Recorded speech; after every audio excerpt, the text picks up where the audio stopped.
Hey, what's up, everybody? It's your boy, Darrell Owens, a.k.a. that guy that used to do TV commercials. But that's all besides the point. Welcome, ladies and gentlemen, to another edition of One-on-One, the Christmas edition of One-on-One here on the Legacy Maker Sports Network, and, of course, airing on the amazing Bowie television. Look, we are so excited. We are coming to you early today. Why? Because we got 3 football games happening today. Your boy is about time that this airs is currently at is currently at Northwest Stadium. I'm recording this early in the morning, and I'm about to hit the road to the game. So I wanted to make sure I bring this all to you now. This will be airing, or as you can tell, is 11 o'clock now, and so I just wanted to be able to bring this to you.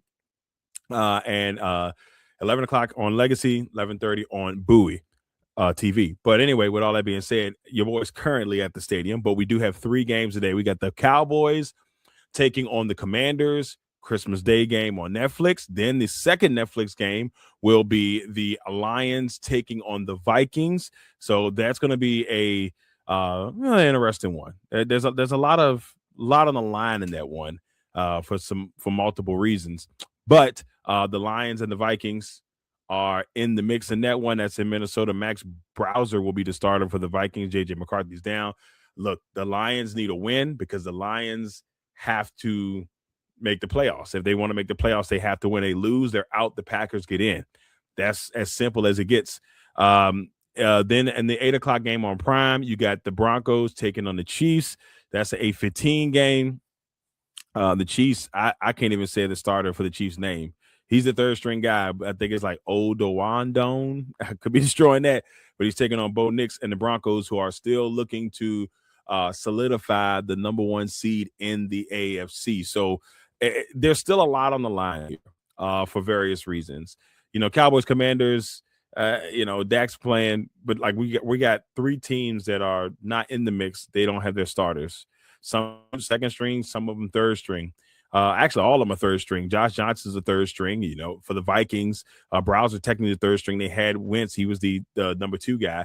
And now you got Oldwayne. I think it's like Oldwayne. I could be destroying that. And I apologize now for the Chiefs. So it's a day where you look at it and say the teams that are favorite should win those games. They should win those games, but we'll see. But that's what we have going on.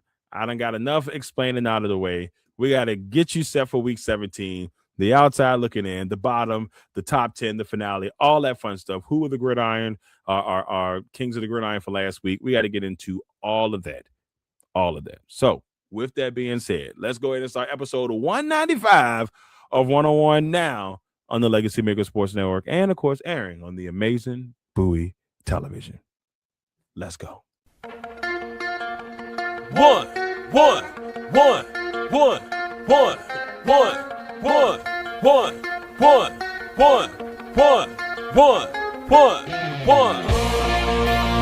Welcome to the one-on-one.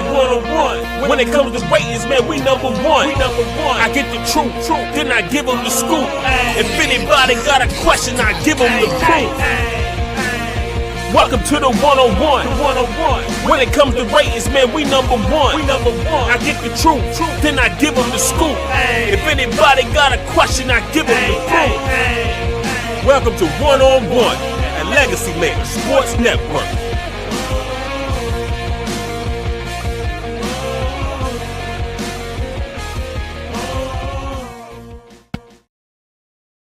Yeah, that's right, ladies and gentlemen. Our Christmas edition of 101 here on the Legacy Maker Sports Network and Bowie Television. A lot to get into. Currently, at the time this is airing, we are 2 hours away from Commanders and Cowboys to start off the Christmas Day games. We also have a lot of basketball action today. Now, don't give me the line. I'll give y'all a quick vision on what we got basketball-wise today. We got the Cavaliers and Knicks. That's the 12 o'clock game. You got Spurs and Thunder facing off again. Spurs have beaten the Thunder twice so far this season, and the Thunder have only lost 4 games. So the Spurs with a little bit of advantage. That could be a potential Western Conference final matchup down the road. That's a 2:30 game. At 5 o'clock, you got the Mavericks and the Warriors. So that's Klay Thompson going up against Steph Curry, the former teammates. That's a 5 o'clock game. 8 o'clock game, Lakers and Rockets.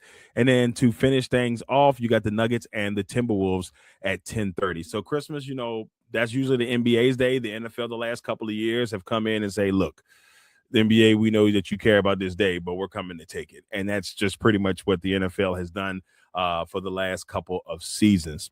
Now, let's go ahead and get this thing started. Let's start off with the bottom.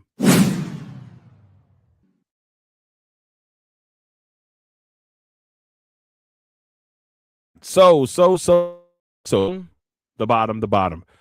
New bottom team this week. The last couple of weeks, it's been the Tennessee Titans, but we have a new bottom. The Tennessee Titans won last week. They have moved up a little bit. But our new bottom team, the Vegas Raiders, 2-13. And, look, they do have a solid win over the number 1 seed or the number 2 seed, I believe, in the AFC in the Patriots. So they at least have that. And that was way back in week 1, but they had that. The Raiders fought hard against the Texans team.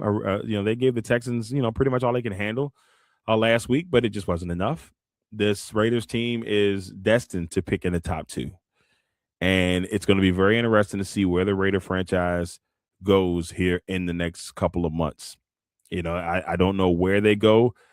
To me, there feels like there's no direction there. There was semi-talks at one point that maybe this could be it for Max Crosby, where maybe they decide to trade him away and just start completely fresh, which I think could be a mistake, but not a mistake. You could probably get a lot for Crosby and give Crosby a chance to go somewhere and win, which I think is fair if you're the Raiders, especially if you're rebuilding. And if he wants to stay there, by all means. But it would be nice to see if Crosby can go out somewhere and become a star and on a team that has a chance to make some things happen. But the Raiders are at 32. At 31, the New York Football Giants. Look, the Giants are the Giants. And unfortunately, the Giants have lost some games this year where they've been close. They've been in the mix. They should have a better record. I've said it every episode. They should have a better record than what they have. They lost a tough one to the Vikings last week, 16-13. The Vikings, who are now on a nice winning streak, the Vikings have not lost in December. So the Vikings are cruising right along. They were 4-8 when I went to go see them play at the beginning of the month, and now they're sitting at 7-8. So they're making a run. It's just a little too late, and they've already been eliminated from the playoffs. But they're making a strong run despite the injuries that they've had, and still not somehow, some way, not getting Justin Jefferson involved, which that's got to change too, because that's going to start a lot of rumors in the offseason. We got the with all that said about the Vikings, we got the Giants sitting at 31. A lot of questions there as well, where people are starting to think that, hey, if the Giants have the first pick, which they do, I think at the current time, based off of the way certain things have fallen, with that, the Giants would have a dilemma because they got Jackson Dart. If they haven't seen enough or like enough, Fernando Menendez, the Heisman Trophy winner, is sitting out there. The Giants have a lot of decisions to make, including finding a new head coach. Another team with an interesting offseason. At 30, the New York Football Jets, a team that I pray don't make a head coaching change. I still think they got the right guy. They just need the right pieces. Okay? Still another tough week for the Jets, but I just give them time. They got beat up by the Saints. It was rough. At 29, the Arizona Cardinals. The Cardinals are a team that, they fought against this Falcons team, gave it a good effort, just wasn't enough. They're another team where there's a lot of questions. Who's going to be the quarterback of the team next year? It won't be. I don't think it'll be Jacoby Brissett. They'll be picking high, so that it just becomes very interesting. Will Kyler Murray be there? Will they trade him? We're preparing ourselves for a wild off season, so be ready. At 28, we've got the Tennessee Titans. The Titans have done themselves some justice here, winning the game or so.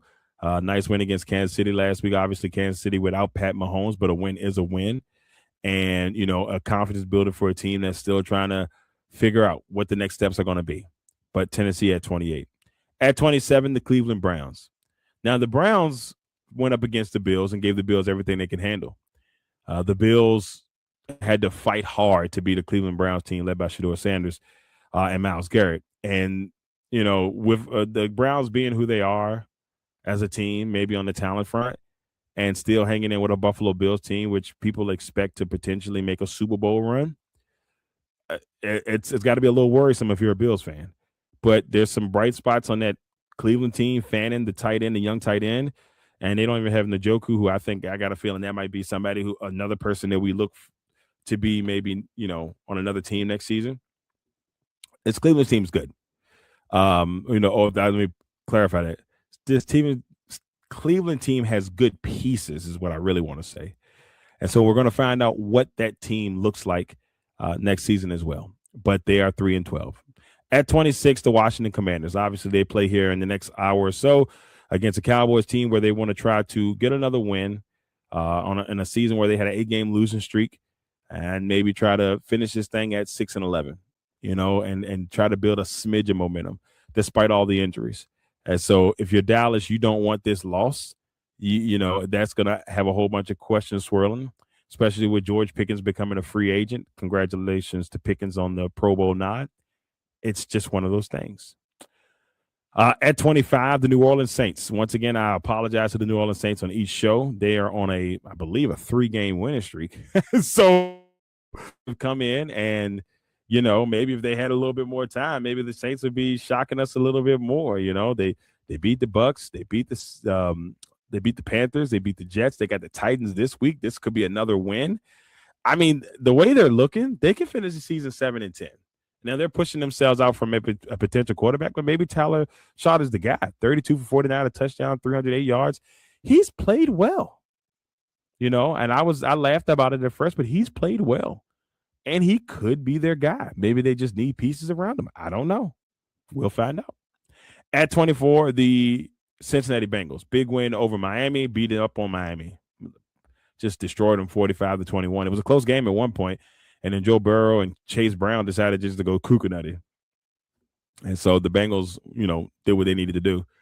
At 23, the Miami Dolphins. Bad loss. They bring in Quentin Ewers to be the starter. They benched Tua, made him the emergency quarterback. Skipped past Zach Wilson. A lot of people were like, well, Zach Wilson's probably like, well, wait a minute. Why don't I get a shot? But he's the backup, and they go with Ewers to see what they have on Ewers. But the Dolphins, they sound like they're going to keep Mike McDaniel at least one more year. So those Washington fans that thought he may be the OC next year for whatever reason, that's not happening. At 22, the Kansas City Chiefs. And they probably could be lower on this. But the Chiefs is 6-9, and it's shocking. But, with Mahomes being out, the organization has to really think about the rebuild. And maybe not a complete rebuild, but a restructure, I should say. We know that with the lateness of that injury, we may not see Pat Mahomes back to maybe like late September, maybe October, depending on how fast he can rehab from the injury. We may not have Travis Kelce there next year.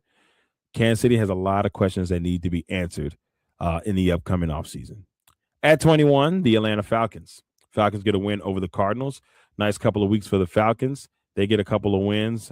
And then, trying to build some momentum themselves, and maybe they can finish the season 8-9 in a season where a lot of people, including myself, thought that they would be in a better place, and they're not.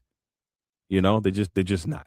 So there it is, the bottom. Raiders, Giants, Jets, Cardinals, Titans, Browns, Commanders, Saints, Bengals, Dolphins, Chiefs, and at the top of the bottom, the Atlanta Falcons. And man, the bottom this week, all those teams officially eliminated from the playoffs. There's no hope for any of those teams in the playoffs. They're jockeying for draft position at this point, or trying to finish strong. And that's kind of where it is at this point. Now, ladies and gentlemen, let's head to the outside looking in.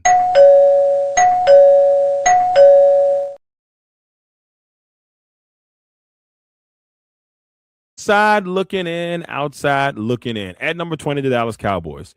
Cowboys out of the playoffs after a couple of tough losses the last couple of weeks. They were still in the mix, had a chance to win the division, but these losses to the Vikings and to the Chargers did them in, and it was nothing they can really do after that. It just wasn't going to happen. So now they got to try to finish strong, maybe finish 8-1, to at least finish the season at 500. That'll be something that they will try to do today against the Washington Commanders. At number 19, the Minnesota Vikings, riding high, ladies and gentlemen. Riding high right now is this Minnesota Vikings team. Yes, they have already been eliminated from the playoffs, but they are finishing the season strong. The last loss was on the last Sunday of November against the Seahawks, but since then, 31-0 over the Commanders, 34-26 over the Cowboys. They beat the Vikings 16-13, and now they look today to eliminate the Lions from the playoffs. If they can pull off the upset today, which is going to be a tough task, but if they can pull it off today, they will eliminate the Lions from the playoffs. So we'll see. At 18, the Tampa Bay Buccaneers. If the Tampa Bay Buccaneers are not careful, they can eliminate themselves this weekend. And the Panthers have a tough task though, because they have to face the Seahawks. So everybody automatically think, hey, the Seahawks are going to win that game. The Buccaneers have the Dolphins, so a lot of people automatically think they're going to win that game, but the Buccaneers have not had good luck. So a loss by the Buccaneers and a Panthers win will give the Panthers the division. Now, a loss for the Panthers and a win by the Buccaneers set us up for an NFC South championship game next week for all the marbles. And that I have a feeling that's the way that will end up happening. At 17, the Baltimore Ravens, who are pretty much eliminated from the playoffs. They would need the Steelers to lose the next 2 weeks, and they would have to win the next 2 weeks. It's that simple. The Ravens have to deal with a Packers team that want to make the playoffs with a win. They're trying to get Jordan Love back. Looks like they're close to that. Lamar Jackson is on the, a little jacked up with his back, so we don't know if he'll play. So it'll be very interesting to see how that ends up playing out. At 16, the Indianapolis Colts. They fought hard. They offensively, they fought hard on Monday against the 49ers, but the 49ers put up 48 points. The Colts defense couldn't stop a running nose if they wanted to. They just couldn't stop anything. It was bad. But shout out to Phillip Rivers, man. Phillip Rivers has come off the streets, hasn't played football in 5 years. He goes 23 for 35, 2 touchdowns and a pick, 277 for the future Hall of Famer. And a lot of people was like, well, and include myself, like, well, why would you do this? You come back, your Hall of Fame, you got to wait another 5 years. I don't think he was going to get in this year. That it's very quarterback heavy for this one. You got Ben Roethlisberger next year. And I think if he does it this way, the only quarterback that he really would have competition with around that time frame, and it's if he retires, would be Aaron Rodgers. I got a feeling Aaron Rodgers may come back for one more year, no matter what happens this season. The Steelers want him back, and they seem to be in a good place. So we'll see. But Colts at 16, Panthers at 15. Great win over the Buccaneers, much needed win, and they're this close from winning the AF. So I keep saying the AFC South. I've been doing it all season on the show. The NFC South. They have a chance to win the NFC South, and if they do that, it'll be the first time somebody's won the division out of the Buccaneers, I believe, since 2020, 2019, I believe. And the Panthers haven't won it since Cam's Super Bowl season. So it's been a while. At 14, the Detroit Lions. The Detroit Lions need a win today to stay alive, and a Packers loss to stay alive in the mix. If it doesn't go that way and they lose, they're out. And the Packers will solidify their spot. And so the Packers, they're looking at, we just got to win and we're in. So the Lions need a Packers loss and a win. The Packers just need to win. They got to win one of the next 2 games to hold their spot in the playoffs. Now, things can happen in between, and if the Lions lose any of these games, they're out. The only other team that has a shot, and they really don't have a shot, would be the Panthers. Well, no, they do have a shot. If the Panthers win, I think one way or the other wouldn't matter, because even if the Panthers they have a win advantage over the Packers, but even if the Packers lost the last 2 games, they would be 9-7. So yeah, the Packers have a good shot to get in, but it's like where would they be? And it looks like they're going to be the 7th seed. and for a third straight year. It's crazy. But we'll see. The Lions still are in the mix. At 13, the Pittsburgh Steelers, who are close. A win this week will give them now I flipped it, the AFC North, if they can win this week. So Pittsburgh will be looking to lock in and win the division, which they are so close to doing. If they can do it this weekend and get the win over the Browns, they will pretty much put themselves in the driver's seats for that. And if they can just get that dub, they will do what they need to do. Packers sitting at 12, tough loss for Green Bay against a Chicago Bears team that came back to win a game where even with Green Bay, Jordan Love down, obviously Michael Parsons out, injuries just piling up for the Packers. They did whatever they needed to do to get that win. And it was a hell of a pass by Caleb Williams to DJ Moore. Wasn't mad, couldn't be upset as a Packer enthusiast. What I saw was just a gutsy play in overtime to get the win. The Packers made too many mistakes in that game, tripped up on the onside kick. Then they fumbled when they were driving and had a chance to put the game away. And then Chicago took advantage of it, tied the game up, and then they're winning in overtime. So, tough week for the Packers, but they've got 2 weeks to try to rectify that. At number 11, the Houston Texans, who continue to ride high and are quietly becoming a problem in the AFC. If the Texans defense can hold up, they can go to the Super Bowl. They have a Super Bowl defense in Houston. Can it happen? We shall see. All right. Outside looking in, Cowboys, Vikings, Bucks, Ravens, Colts, Panthers, Lions, Steelers, Packers, and the Texans. There it is for the outside looking in. Now, the Vikings and the Cowboys are the only teams in this mix that are officially eliminated from the playoff. The Colts, I believe, are close to being at that point, but they're not there yet. They still can make it in, but a lot has to happen for the Colts. They have to win out. Texans are going to have to lose. Like, some things are going to have to happen in order for the Colts to get in. All right, so we are on the cusp of finishing this bad boy up, but now we're going to go ahead and head to the top 10 and let you know where things stand. I don't know why that is.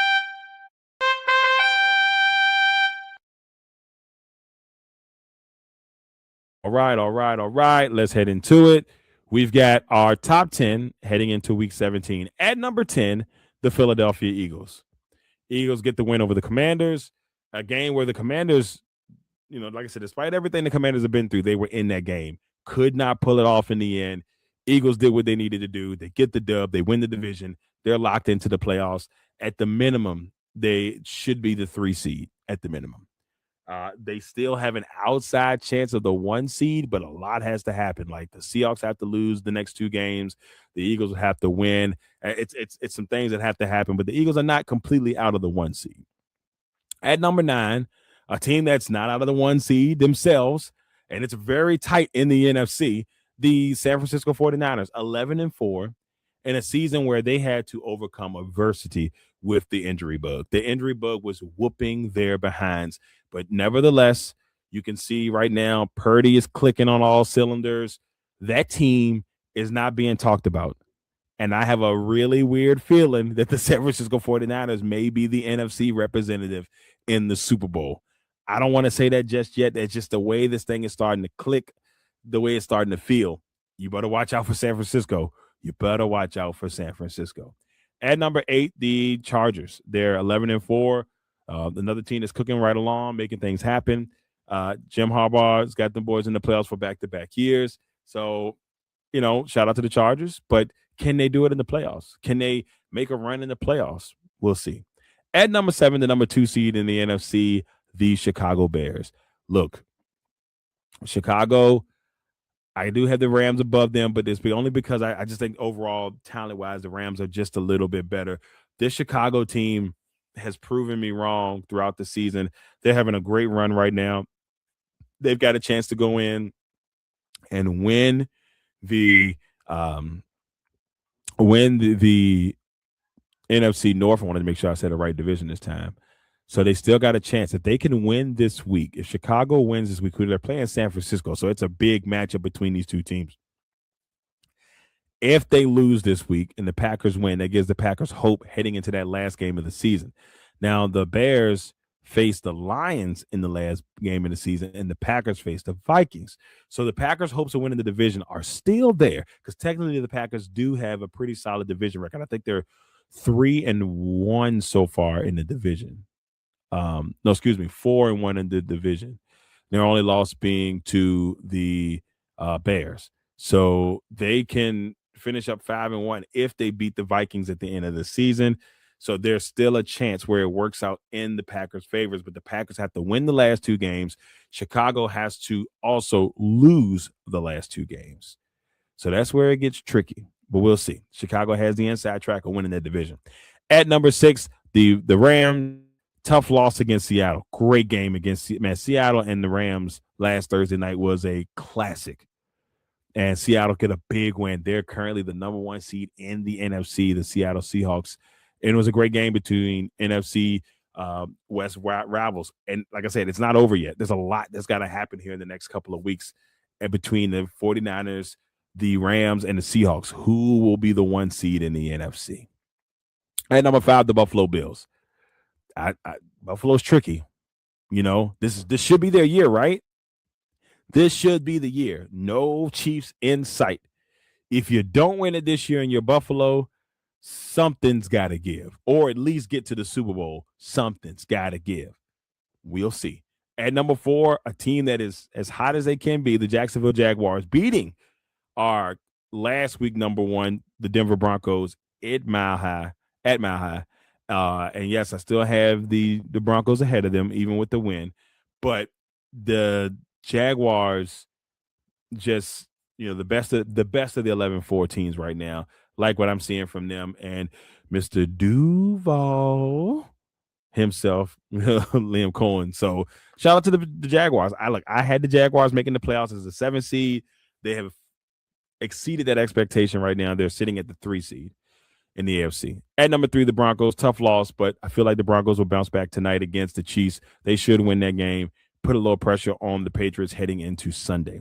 At number 2, the New England Patriots, 12-3, nice win over the Ravens, a little bit of a comeback victory over the Ravens, get the win, and pretty much put the Ravens in a really bad spot, but set the Patriots up to potentially win the AFC East for the first time in a couple of years. It's been Buffalo's division since 2019-ish, so this could be the year that the Patriots regain the division.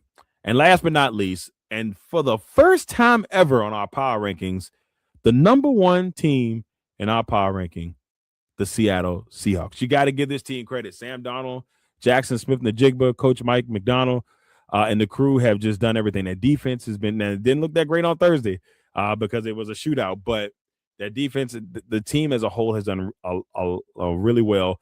They caught a lot of slack. Mike McDonald caught a lot of slack when he first got there because he removed a lot of the past victory stuff inside the building, and he wanted people to say, we got to focus on the new.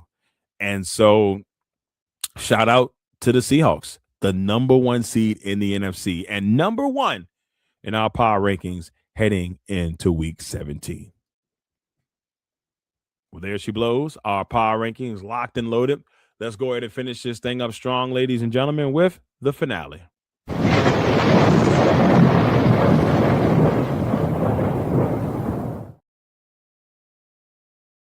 All right, Kings of the Gridiron here for week 16. First, on the offensive side, Joe Burrow, 25 for 32, 309 yards, 4 touchdowns, no picks, a 146.5 QBR rating against the Miami Dolphins, winning 45-21. And unfortunately for the Bengals, a little too late this year. But, you still want to try to build on some things. And Joe Burrow, even though there was a couple moments a few weeks ago where people thinking like, oh, man, it might be over. Joe Burrow looks like he's checking out. But he comes in there and have a game like this, maybe not so much. On the defensive side, the king of the gridiron, Jordan Poyer, 11 tackles, a half a sack, and an interception against the Browns to help get the Buffalo Bills a much-needed win to keep pace with the Patriots as we head into these last 2 weeks of the NFL season. Now, heading over to our MVP race, which you almost, saw earlier, a little earlier on, not on purpose, but it shouldn't have happened, but it happened. For the first time, I have Drake May at the first spot here in the MVP race, at least for this week. I still think that Matt Stafford wins this, but based off of last week's performance, I'm going to give Drake May the number one spot, Stafford at 2. Jared Goff for the first time, probably should have been in here a while ago. He's having a really good season, 32 touchdowns, only 5 picks on the year. He's been very efficient for 8-7 Lions team. At number 4, we got Myles Garrett, who's just 1 sack away from becoming the all-time single-season record holder for sacks. He's got 2 games to do it. Let's see if Myles Garrett can make it happen. And then at number 5, Jackson Smith, the Jigba, 1,600 yards receiving. He needs to get, I believe it's 272 yards receiving or 62 yards receiving between now and in the next 2 games in order to break that record or get to that 2,000 yard season for a receiver. Next, if the playoffs started today, at the 1 seed in the AFC, the Denver Broncos, still holding on tight despite the loss last week. Some tiebreakers and everything got them with the tiebreaker over New England, who's the number 2 seed. And if the playoffs started today, the number 2 seed Patriots would take on the number 7 seed Texans. That would be a really good game because I think that game could really go anyway, especially with the way the Texans defense has been playing. At 3, the Jacksonville Jaguars would take on the number 6 seed Buffalo Bills. The number 4 seed Pittsburgh Steelers would take on the number 5 seed San Diego, a.k.a. LA Chargers. In the NFC, the 1 seed Seattle Seahawks on the bye. The number 2 seed Chicago Bears will take on the number 7 seed Green Bay Packers in Chicago for a 3rd time this season. Don't know how I feel about that, but look, you just got to get in and see what happens from there. The number 3 seed Philadelphia Eagles will take on the number 6 seed San Francisco 49ers. And then the number 4 seed Carolina Panthers would take on the number 5 seed LA Rams. This would be a rematch from a couple weeks ago where the Panthers won at home against the Rams. So, Rams will probably be looking for a little revenge there, but it's getting really interesting. We got 2 weeks to figure it out. 10 spots have already been locked and loaded. There's still 4 spots that have not been sealed yet. So the Panthers spot, the Packers spot, the Steelers spot, and I believe the Texans spot. Those spots have not been solidified yet. So they still can interchange between now and the last 2 weeks. Now, heading over to your boys' record, solid week last week, 12-4. I'm trying to beat my record from last year. I had 171, so I got to find a way to squeak 22 wins in the next 2 weeks. I have to go crazy. In the pick'ems the next couple of weeks to try to beat last year's record or at the minimum tie last year's record. So 12-4, very happy about it. And we're going to see how things go this week in week 17. Now, for today, this is what I have it. Now, I could be generous in this Commanders game, but it is what it is. I got the Cowboys winning 30-22 over the Commanders.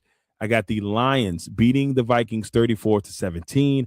And then I have the Broncos beating the Chiefs 31-14. I'm also maybe generous giving the Chiefs 14 points. But I feel like that's how it goes today. But there's a part of me that thinks that one of those underdog teams, the Chiefs, the Vikings, and the Commanders, win. Don't know which one, but we shall see.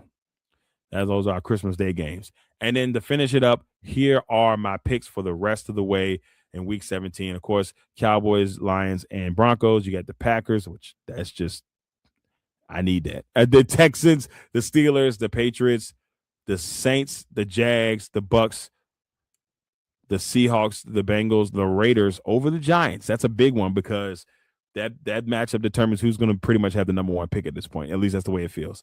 And then you have the Bills, the 49ers, and then last but not least, I have the Rams. Those are my week 17 winners.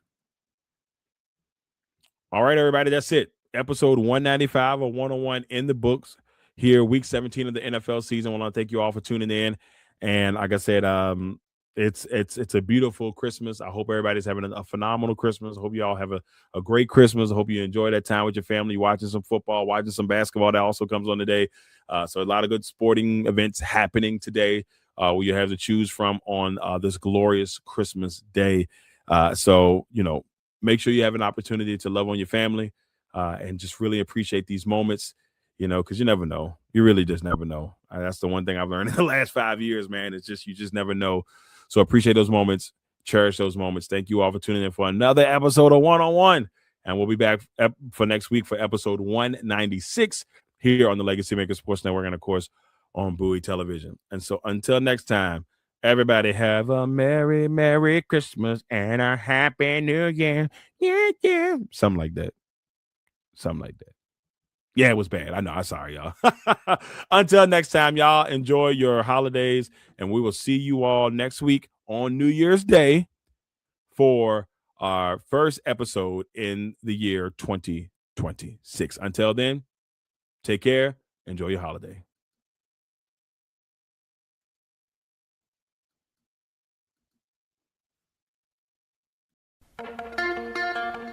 One.